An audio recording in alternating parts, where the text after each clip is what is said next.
Shalom. Bertemu lagi dengan Renungan Sabda Tuhan.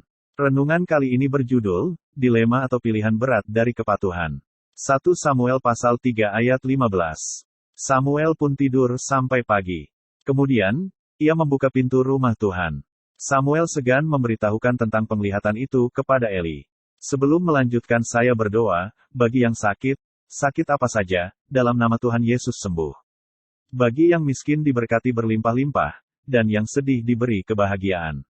Amin. Selanjutnya ke renungan kita. Tuhan tidak pernah berbicara kepada kita dengan cara yang dramatis seperti kepada Samuel, melainkan dengan cara yang mudah dipahami.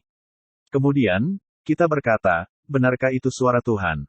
Yesaya berkata bahwa Tuhan berbicara kepadanya, dengan tangan yang kuat, yaitu dengan tekanan situasi yang dialaminya, Yesaya pasal 8 ayat 11. Tanpa tangan Tuhan yang berkuasa itu sendiri, tidak ada yang dapat menyentuh hidup kita. Apakah kita mengenali tangannya yang sedang bekerja atau kita hanya melihat segala sesuatu sebagai rangkaian peristiwa semata-mata? Biasakanlah untuk berkata, berbicaralah, Tuhan, maka kehidupan akan menjadi menyenangkan. 1 Samuel pasal 3 ayat 9.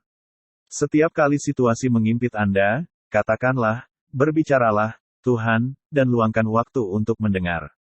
Teguran dari Tuhan itu lebih dari sekadar sarana disiplin. Itu dimaksudkan untuk mendorong kita berkata, berbicaralah, Tuhan. Kenanglah kembali saat-saat Tuhan berbicara kepada Anda di masa lalu. Adakah Anda mengingat apa yang diucapkannya? Apakah itu berupa Lukas pasal 11 ayat 13 atau 1 Tesalonika pasal 5 ayat 23? Selagi kita mendengar, telinga kita menjadi semakin peka. Dan seperti Yesus, kita akan mendengar Allah berbicara sepanjang waktu.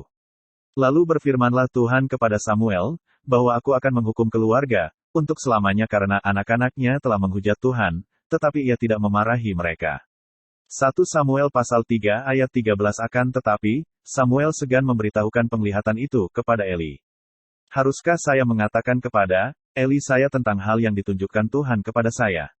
Disinilah dilema atau letak pilihan berat dari kepatuhan itu.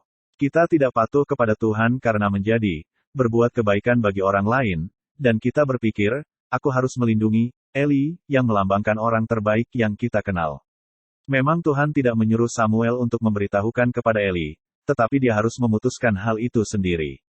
Pesan Tuhan kepada Anda, apabila disampaikan, mungkin akan menyakiti Eli Anda, tetapi berusaha merintangi penderitaan dalam hidup orang lain akan menjadi rintangan antara jiwa Anda dan Tuhan. Anda menanggung akibatnya sendiri bila merintangi pemenggalan tangan kanan, dan pencungkilan mata kanan seseorang. Jangan sekali-kali meminta nasihat orang lain tentang apapun yang dikehendaki Tuhan untuk Anda putuskan di hadapannya. Jika Anda meminta nasihat, Anda hampir selalu berpihak kepada iblis. Seperti sikap Paulus, maka sesaat pun aku tidak minta pertimbangan kepada manusia. Galatia pasal 1 ayat 16. Sampai ketemu lagi, Tuhan Yesus memberkati.